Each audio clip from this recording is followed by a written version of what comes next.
Urriaren 21erako, hau da, ostiral honetarako, adierazpen askatasunaren alde demokrazia ematean manifestaziora deitzen dugu. Mobilizazioa arratsaldeko ordu batean abiatuko da Zabalburu plazatik.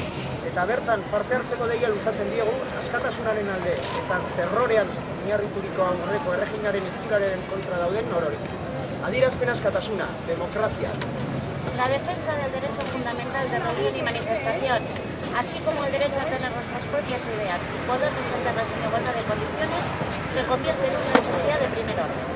Es por ello por lo que bajo el lema Libertad de expresión, democracia, convocamos una manifestación para el viernes 21 de agosto.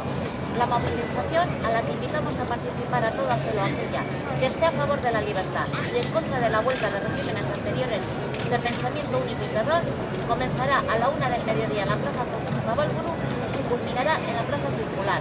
Libertad de expresión, democracia.